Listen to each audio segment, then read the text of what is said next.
So let's go ahead and jump into game number 2, though. It has actually begun. So we got FKYU versus Complexity. FKYU, they are on the Legion side. Complexity on the Hellborn side this time, of course. So, and wait a second. That's how it was last game, now that I think about it. So, yeah, well, I think interesting. I think actually FKYU won the roll, and they wanted Legion second pick. I think that's actually what happened. Huh. Oh wait, no. What it was is Complexity won the roll, and they wanted first pick, obviously, and then FKYU was like, we want Legion. So, there you go. So, yeah, it not only confused us, but even our producer as well, of course. Obviously, that is not the case right there. It's, but, of course, you know, this is very, very, very rare, so it's definitely understandable. But it's indeed FKYU is still on the Legion side and Complexity on the Hellborn side. But as you said, and yeah, of course, FKYU, they do have that first lock ban or pick in them, regular picks and everything anyways themselves, so see how they make use of that. But the blind man second place, we had Tempest Jeraziah, and then Jeraziah and Tundra, so again, not really too questionable there.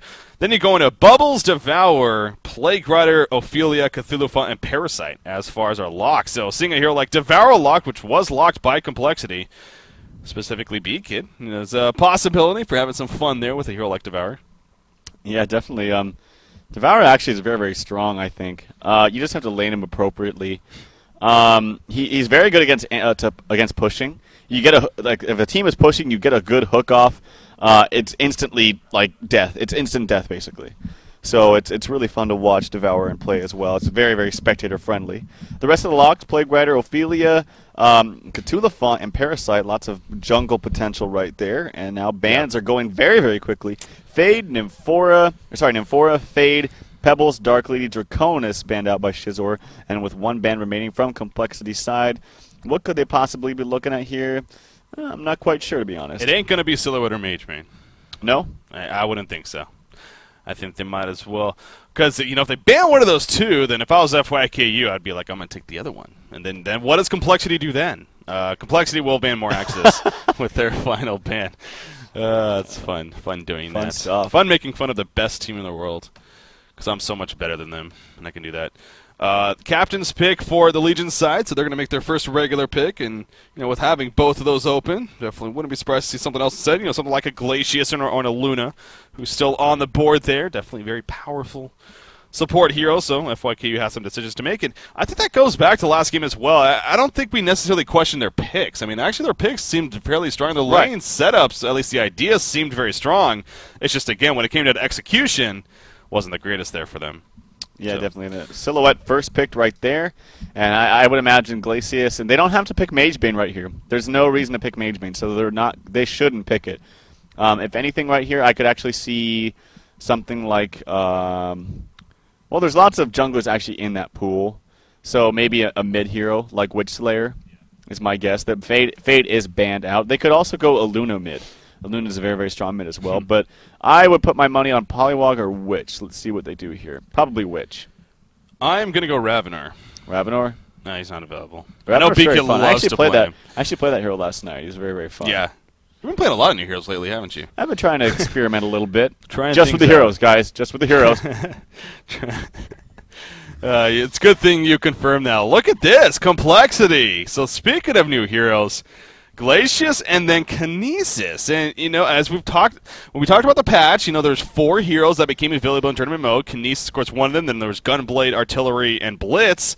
And me personally, I thought Kinesis as, you know, the highest possibility out of those 4 of maybe being seen, because I think he's an okay, you know, solo hero style hero. He's definitely a solid ganker. Could even be played in a support role, from my understanding at least. Not that I'm an expert on him by any means, but I'm excited to see what he can do here for Complexity. Yeah, I'm kind of in the dark. I really don't know that much about Kinesis. I know he was really, really, really overpowered before they nerfed one of his spells, the spell that gives you like a shield when you get dealt or when you deal magic damage. Is Inherent Defense. You could get a Maca Brilliance and like a Gnome's Wisdom on him and just never ever die. It was pretty ridiculous. And some more interesting picks coming out right now. Sandwraith and Empath right now. Speaking of Maca Brilliance. Yeah, so well, that's really interesting. But I'm curious, especially to see Kinesis played, because I really don't know that much about him. Yeah. But it should be a lot of fun. Yeah, and it's one of those cases, you know, I tend to stay away from newer heroes, honestly, until they're open on competitive play. 'Cause, Right. you know, for myself and obviously yourself, you know, we like to focus around the competitive scene, and so if it's not going to be played or even attempt to be played, then you know what's really the point of ultimately learning everything, which is just plenty of things to keep in mind. But now that he's I have played him a couple times in mid-wars and whatnot, so I'm kind of somewhat used to his abilities. But just like you, though, I am very intrigued to see how he's ultimately played, and I can't wait to see who eventually plays him and how they do it. And a mage being the final pick over there for complexity, so yeah. Finishing strong in there, and of course what they're comfortable with. But how about that? The classic Silhouette Sandwraith combination over here for FYKU, going with Empath. Of course, a little bit of sarcasm there, but they're coming with their first lock pick, so we'll see what Shizor chooses here for the team. But yeah, I don't know, thrown off a little bit by that Sandwraith to go with a Silhouette as well. But Devour even going to be the first pick for FYK. I'm so glad the camera was not on us right there. I'm going to say Plague Rider Ophelia. Or even Bubble. They might do Plague just to screw FYKU. Because I don't know really how they would lane this appropriately. Yeah. Otherwise. They'd have to go like a Suicide Cthulhu font maybe. I guess that would work.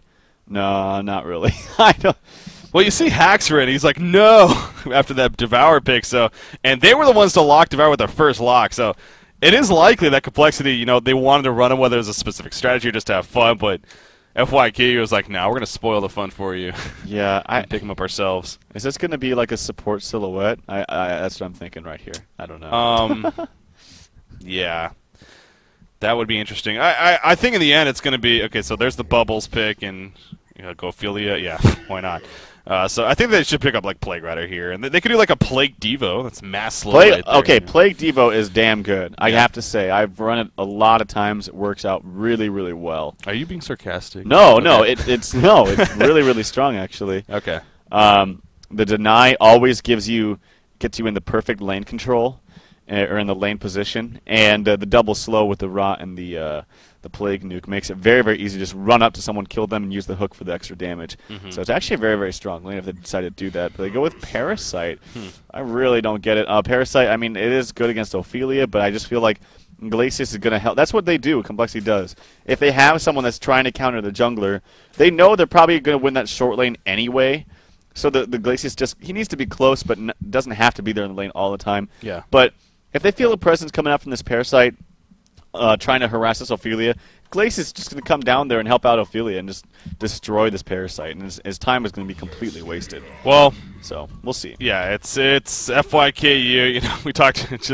It's kind of funny because going into this pick stage, we were kind of even praising them a little bit. Like their picks actually were pretty solid the last game. They made sense, and they had possible good setups, and just the execution, unfortunately, wasn't the greatest.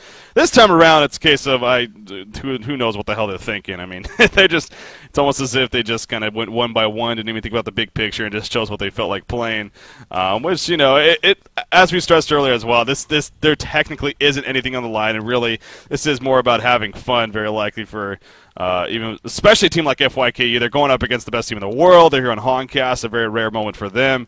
You know, might as well just have fun with it, I guess, is probably what they're looking to. But, you know, with a lineup like this, it's very risky simply because it's also a chance that, you know, it may not work out too well, and things can go downhill quickly. But at the other point, if it does somehow work out, then it makes it even that much more entertaining. So we'll see which side of the picture it is here for FYKU. But I am very intrigued to see Moon Meander playing this Kinesis, because again, that's a new hero we never have seen yet on the competitive scene, at least here on HonCast.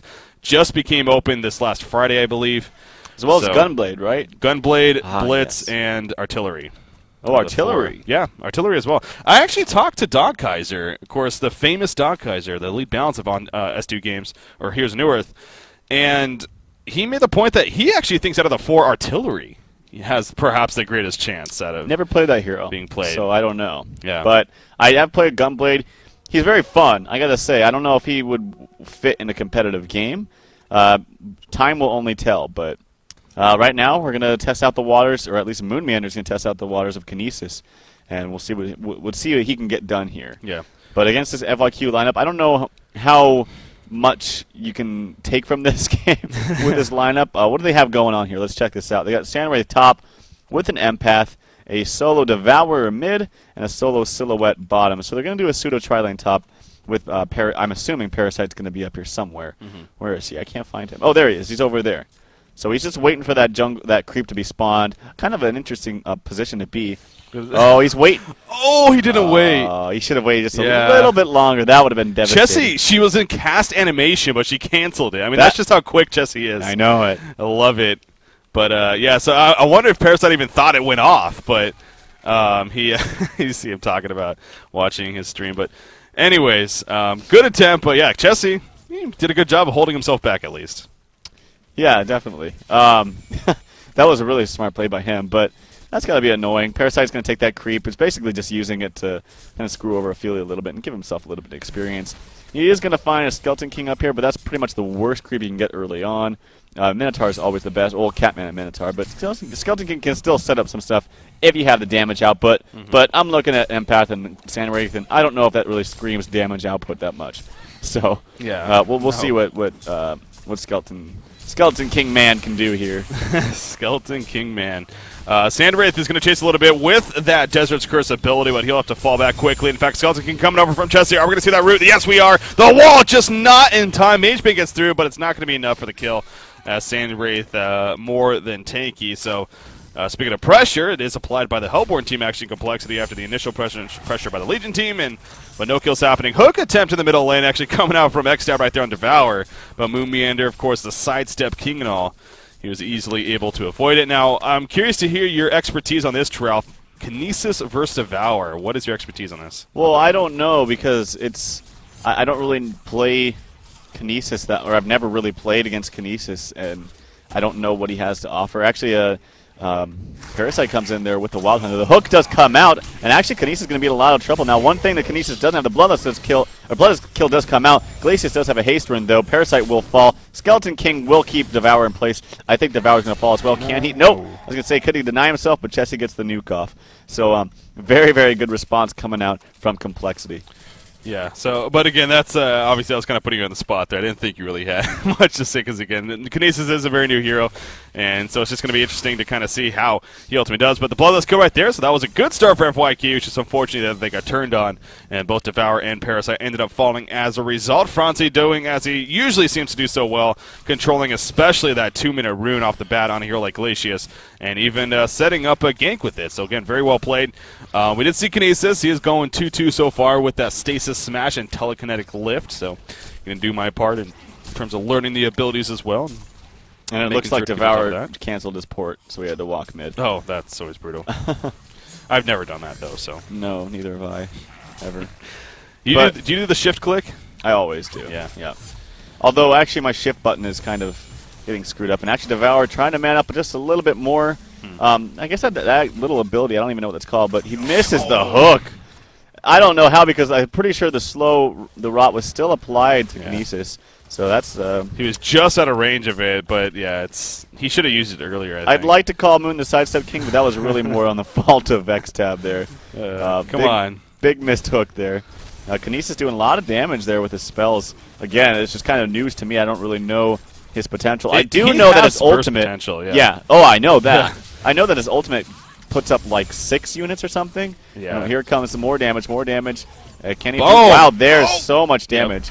Yep. So it looked like he just overstayed his welcome in mid, but Moon Meander playing the hero to its full potential, I guess, and does a lot of damage. Yeah, his ultimate, it only does 3 at level 1 and then 5, but 7 at level 3. So, yeah, it's a lot. I've seen definitely replays and examples of it. It can be crazy burst. That on top of the telekinetic lift, you're looking at a good amount of just raw damage. And I think even Staff of the Master can tend to be somewhat popular on him, actually, because it increases it to 6 at level 1, even, for his and it goes all the way to 10 at level 3. So, yeah, this may be also another hero where Staff of the Master could be somewhat effective on for him. But, yeah, again, it is kind of hard to gauge from a game like this ultimately what his great effect is going to be in the competitive scene, because, again, when you're dealing with a team like Complexity going up against a lower-tier team here who's already down 1-0, maybe you're not going to get the best information. But, hey, they're playing the game after all and just having some fun with it. But right now, Devour, he is pushing up the middle lane a little bit right here because Kinesis was currently gone. But now he comes back in and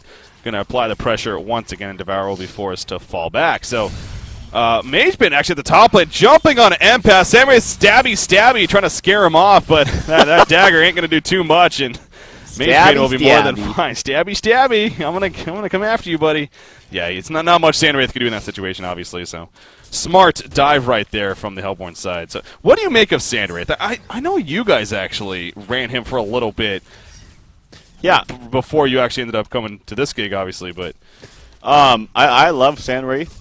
He does farm really, really friggin' slowly, but the fact is, he can once he's level 6, he can port to any fight at any time, anywhere on the map, instantly.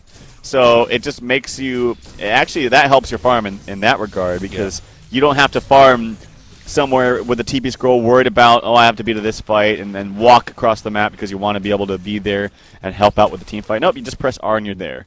So in that regard, it's very, very. That's why I love the hero. But actually, I'm kind of looking at the skill build that he has right now. He's actually going with a max Deserted, and only 1 into Desert's Curse and 1 into Dissipate. I can't say I've ever seen this before. It's kind of interesting. But it might work out once Empire hits level 6. That could do a lot of damage. Well, there was a change. I know you're probably going to mention that Deserted now does proc no matter what if that Desert's Curse is on them. So they don't have to be by themselves. They can just have that Desert's Curse applied to them.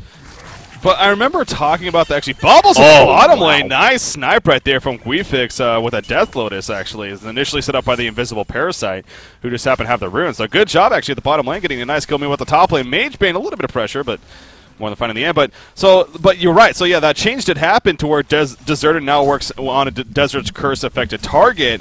However, by the way, Kinesis with the ultimate pounds and a Devour right there. Devour not dead yet, though, but it's going to be so close. The Catapult even assisting.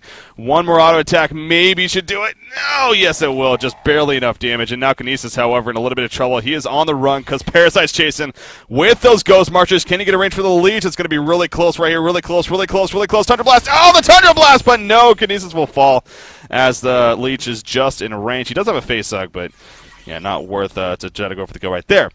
Anyways, as I was going to talk about with Sandwraith, I actually got the chance to talk with WZA about, of course, the assistant balance to for Heroes of Newerth and assistant to Dog Kaiser.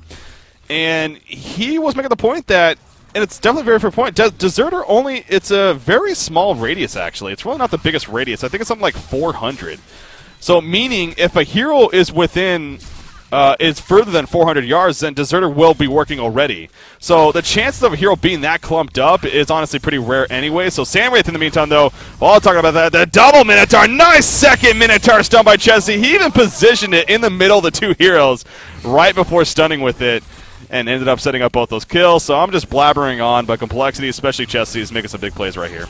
Yeah, and then in the meantime, Beacon taking out Guifix, or Guifix, or however you want to pronounce it. And actually, Parasite's getting pursued right here by Moon Meander, but I don't think it's going to be enough, as Parasite's pretty quick with those Ghost Marchers. But, yeah, I'm curious, what do you mean, though? So, like... That's 300 range, actually. So that means if a hero is within 300 range, Deserter will not work. But if they're further than 300 range, Deserter's going to work anyways. So the chances of... That 300 range is very small. In fact, here, let me bust out the tool. This is 300 range right here. I mean, that's like nothing. So if a hero's this close... Basically, okay, I suck at this. But if they're this close, that means they'll be affected by, or they will not be affected by Deserter. So it's basically bringing up the point that, yeah, that's a solid change and maybe you consider a buff, but the likelihood of that being realistically effective, it's just not, you know, there's not a good chance that it's going to ultimately matter in the end, is basically what it comes down to. Oh, okay. So, because you usually will have the Deserter already working for you no matter what. Anyways, yeah. I can... go further into it later on, Charles. Yeah, why don't you keep going? Why don't you keep going? Let's hear all about this great concept and how the that's just stupid. By the way, if you press K, this took me the longest time to find out. If you press K, hold down K, and then you drag your mouse, yeah, you can have fun with right click and then break it up. You can right click and wow. You didn't know that? So you can make objects and fun stuff with that. All right. Anyways, but people are dying, by the way. Kinesis is dying specifically. So Moon Meander going down right there. Ooh, nice Kelfield actually holding Parasite and Empath in place, but Bubbles and Glacius will be fun at the end. So yeah, there has been action happening. B-Kid, no man up. Yeah, he should have blinked in. Empath was dead if he did, but no man up coming up from B-Kid. Seems like you're raged. I whispered him and told him some naughty things. Of course, of course. Silhouette actually getting caught right here. There's one Minotaur stun. The second Minotaur stun.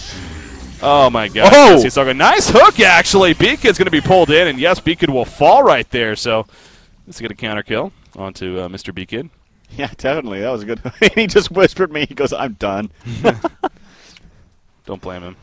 But yeah, I mean, there is a game going on, and Mage Bane is pretty much farming yet again out of his mind. He's got a free lane. The tower's already pushed. And really no one else can really match him with farm. He's got 400 gold per minute. Maybe Silhouette, but she's 2-2.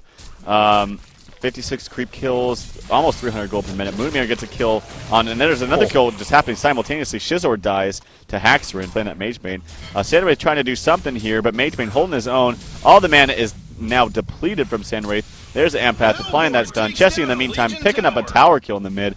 And will Haxorin man up? I'm pretty sure he will. Yes, he will. The slow does come out. The wall to try to stop maybe some damage. Haxorin ain't no biatch. But he actually is a bitch because he's running away. Oh. What a little bitch. What a little bitch. Actually, Chessie coming in with a double stun on the Minotaur. B-Kid to snipe out with that shell serve. Bitch slapped, as someone would say.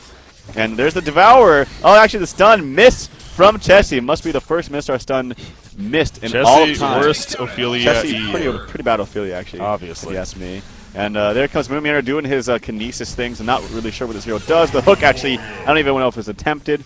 Actually, it was attempted to hit a creep, an allied creep. There's the Bubbles Kelp Field. So much action happening back-to-back. Haxorin gets the tower, and my God, will this end? I don't know. This game is at least providing entertainment. So that's the least that we ask for, and so we're definitely getting that, and we're obviously having some fun with it. Parasite comes in, takes out Mage Bane, but at what cost right here? Empath jumps into Parasite, trying to keep him alive. Not going to happen, though. The wall went up. Minotaur stun just out of range, so not going to hit from Chessie. And now comes Sandwraith.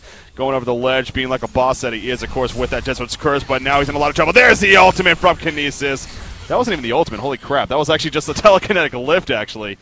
Lifting up 4 things. The ultimate was still on cooldown even, so we see even the mass damage that can come out just from his W right there. But Silhouette is actually now in a lot of trouble here at the bottom lane. The Death Lotus is up, but I don't even know why I said that, because that doesn't even do anything for him. So he's going to go down right there, as Mage Bane, Kinesis, and Calacius all collapse on him. We already have 17 hero kills for Complexity, and we're not even at the 13-minute mark just yet. FKYU doing their part. They at least got 6, but obviously this is definitely, we've kind of been having fun with it, and it's pretty obvious that both teams as well. They're kind of just more so having fun with it. This isn't even necessarily taking it too seriously. Again, Complexity is up 1-0 here in this best of 3. Nothing is technically on the line as far as advancing on or whatnot. Really just more of a pride thing, but it's at a point where, hey, well, let's just have fun with it. This is a video game after all, believe it or not. Yeah, I wish we could go to your screen right now. I wish I could do that, as artistic as you. Oh yeah, don't we all? I'm drawing hearts with the K. I just love this thing. It's so much fun. Anyway, Chessie is doing some stuff on the Sandwraith. The double stun on top of the Sand. Oh wow, he does so much damage. He's on the onslaught. That's pretty much actually the best combo of creeps you can get on Ophelia. The the Skeleton King to set up the snare, and then the double stun with the Minotaur. It's really, really probably the most optimal. And he has his mana rings, or his Ring of Sorcery. Actually, Kinesis Kinesis pretty much saved Glacius right there. Oh, but there's the hook, so Frantic gonna die. Empath is ulted inside of Devourer. He's trying to catch his Kinesis. He does get the ult off. Bubbles there to quickly cancel that channel ultimate. Kinesis doing a lot of damage. Sandwraith ulti coming to follow. And so much damage coming out onto Devourer from Kinesis. Energizer used by whom? By B-Kid. Piece of cake. Moonmere gets a kill onto Cores. And now they're pursuing the Sandwraith. He gets a kill as well. No, it's going to go to Bubbles. Clean play by B-Kid. B-Kid has a seal of approval from Trough, I'm sure. Oh, yeah. Going the Energizer before even finishing his Steam boots. I know. Well played right there. So, yeah, that's a Genocide indeed coming out from Complexity. Now 23 hero kills. We're at 14.5 minutes in, so it does kind of make you wonder a little bit if FYK is going to say, all right, 15 minutes, let's go ahead and move on here. Or if maybe they're just going to play it out again, just having fun with it. But Parasite, got nuked right there, but jumped in the Hell Cannon at the last second. So action just continuing all over the place. Shizzer telling him to back off, but now he's going to run into Kinesis.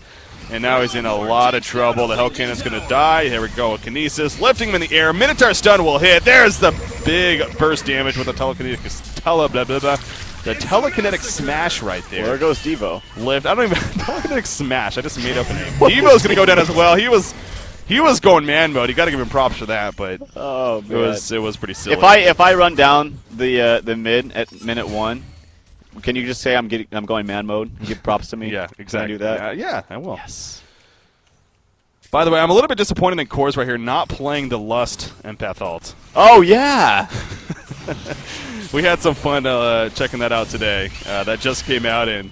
Guys, yeah, I'm not going to spoil it, but you need to buy this avatar. Let's just it's say pretty much the best avatar in the game. Yeah, there's let me just say, yeah, there's a surprise for you when you buy it. There's a surprise. Let's just say it's going to encourage going solo mid as Empath a lot more in public play. I'll say that much. Oh boy. Bubbles kind of porting in right there. When you see the Legion team trying to make something happen in the background. There's the mass control coming out from Kinesis. Again, a lot of damage from that. Parasite taking over creep though. Staying alive, doing the disco thing. Not going to happen in the end. Oh, Devour holding. There's just so much cluster going on right now. I have absolutely no clue what's going on in the end. Kinesis and Bubbles, it looks like they're just trying to run away actually from Samwraith and Devour. And will they be successful is the question. Kinesis using the Ring of Sorcery, getting a little bit of mana right there. Legion team voting to concede actually. So remember they did fake us out the last game, so can't necessarily think that this is going to follow through. We'll see. Oh, Devourer goes down in the end, and now Samwraith is going to run away. So they're voting for it at least, but it's a case of maybe one or two players doesn't agree. Oh, there we go, though. It is going to be official, and Complexity will finish 3-0 here in the group stages. And as a result, they also get 9 points, going 2-0 victories in every single series. And they are going to be the #1 seed from Group A, going into the bracket stages as well. So congratulations to them, obviously. You know, I can't say I'm too surprised. I don't think many people are, but they're not playing for a trip to DreamHack because they're already going, of course, as a result of their DreamHack Summer Championships victory. But they're playing for their portion of that $10,000 prize pool. So there's definitely still something on the line, and well, not even something, a lot on the line for them. And as you made a very confident statement yesterday, I believe it was. Yep. Complexity is not losing a game. If they do, you're going to shave off all your hair. What? I didn't say that. Oh, damn it. I said the only reason they lost a game to TDM last time is I did speak with Moon, and he did deliberately throw the game. So that's the only reason. Otherwise, my prediction was completely correct. And no, I just think that they're even stronger now. Thank you. And not so much that them being stronger, it's with the addition of all the teams shuffling after the last competition. Yeah, it really does play a role. Now TDM, they did just scrim TDM before this series, and TDM honestly just stomped them. Yeah, but they, like I said, and I mentioned to you, is they actually play scrims like how scrims should be played, and that's trying stuff out and using different strategies. And they're not worried about their scrim record. Exactly, and that's how it should be, really. And so I don't blame them for that, but we'll have to wait and see. I still think that they're going to look really, really strong in this tournament, and yeah, they're moving on. They are very deserving again, and they're going to have that #1 seed from Group A, who they're going to be playing. Again, those brackets, at this point, I believe they're set to release probably Saturday night, maybe Sunday morning before those matches get started. So a little bit of information of what to expect, guys. With that said, so again, tomorrow we're going to be coming back at you, and actually it's going to be an earlier cast tomorrow. First things first, tomorrow we're going to come back at you at 10 a.m. Pacific, 1 p.m. Eastern. That is 1900 Central European time. We're going to be casting Panny's team taking on Pikachu, and that's actually a significant matchup from Group C that's happening. It is happening a couple hours earlier than the default time, but Pikachu's 2-0, and Panny's team is 1-1. If Panny wins that series, and then if Mega Beaver's team beats Saishi, there's going to be a three-way tie with all three teams being 2-1. So it could turn out to be very interesting there in Group C, and it's going to be interesting to see how that ultimately plays out. So tomorrow's match, there's definitely something on the line, so that's definitely cool. And two good teams, actually. Two teams that it should provide actually a pretty entertaining series. Of course, Pikachu, they've been looking good lately. They have been going through a little bit of roster changes themselves, like a lot of other teams. So it's going to be interesting who they're using tomorrow. Now, is Panny's team the one with Sender and... No. They picked up Swindlemelons, I believe. No, Panny's team. I'm sorry, Panny's team. Yeah. They're playing. That's Pikachu's with Swindlemelons, yeah. So Panny's team is, I think is it what, Sender, Relo? Who was it? Yeah, Sender, Relo. I don't know. This is why, because people change knows? teams like they change their underwear. Yes, Super Kate. No, he's not playing with them. Sequence, I believe. Maybe Ixu. I don't know. I just checked out a random scrim. I don't think this is actually their team. Random people he's playing with the TMM. No. Anyways, I'm not even sure who's on their team, but they are 1-1. And again, it is an important match. So no matter who's on their team, Panty's a leader. He's a good guy, and I'm sure he's going to put together a strong team no matter what to take on Pikachu. So that should be fun tomorrow. Yep. That should be fun. So again, that's 10 a.m. Pacific time, 1 p.m. Eastern time, and you said 1900 Correct. Central European time. You got it. You're learning. Yeah. Teaching you well. So there you go, guys. Turn in tomorrow. That's 2 hours earlier than the default time. Yeah, so sorry. Got a little bit distracted there. Okay, yes, something else we wanted to talk about as well, again, as we've kind of been mentioning lately. And, we're having fun with it. We've been a little bit more active ourselves on our Twitter, especially me. I've been doing a lot of giveaways and everything, and I know you've been using it every now and then and plan to use it a lot more. So, of course, you can follow Tralf at DreamHoN. That's right. And this guy at BreakyCPK. Really? Is it that hard? For some reason, I was going to say BreakyCPK.com. I don't know why. No, I don't own BreakyCPK.com, although I probably should. Anyways, so yeah, they put something in the Red Bull today. I I don't know. BreakyCP. Wait, what's your last letter? What's that name that we say every single day? Anyway, so at BreakyCPK, you can follow me there. Yeah, I've actually did a giveaway today, and I plan on doing a lot more as well. Giving out some gold coins and some other things. So, we have some fun with it. And definitely check us out on our Twitters at DreamHoN, at BreakyCPK. Also, follow us on Facebook on Honcast. Definitely, again, for a lot of updates there, as well as the Twitter for Honcast at Honcast. And you get plenty of updates as far as up-to-date information and whatnot, and news and everything. So definitely check out those sites or those social media outlets and everything. Have some fun with that. So again, we talked about tomorrow, the cast again at 1 p.m. or 10 a.m. Pacific, 1 p.m. Eastern, 1900 Central European Time. We're coming at you on Sunday. The quarterfinals begin actually here for the DreamHoN Redemption Tournament. So we'll cast tomorrow, and then Sunday will be the next day. I unfortunately am not going to be here, but that's okay. Tralf Medora will be stepping up. And maybe a special guest, who knows, but there will be coverage on Sunday. Not only coverage, but a double-header on Sunday. And the good thing about that is actually every single match for the quarterfinal stage, we're going to be covering. At least that's the plan. Every single match is scheduled to happen at separate times, so we get the chance to cover every single match for the quarterfinals and on for the rest of the tournament stage. So every match will be casted. Exactly. That's the best way to put it. Expect to have a lot of fun, guys. It's going to be a lot of constant coverage once again all throughout these next 2 or 3 weeks or so. So it's going to be a lot of fun. Hopefully you guys are ready for it. Definitely tune in. Look to be tuning in every day. We'll get more of a set schedule once we have it. And that pretty much wraps it up. So any final words from you, Tralf? Congratulations to Moon and Francie for being in the Complexity House. Yes. And but yeah, stay tuned and watch, guys. Follow us again at the addresses we gave you. The website addresses. Sorry, I don't know. I really think there's something in the Red Bull. You're okay. But it's just the trollest games, man. I don't know. These games, yeah. Anyway. Follow us on those addresses. At BreakyCPK, at DreamHoN, for Facebook as well, at Honcast. So, anyways, guys, have a good night. We got to get out of here, as you can tell. We'll see you tomorrow, 10 a.m. Pacific, 1 p.m. Eastern, 1900 Central European Time. Have a good night, guys.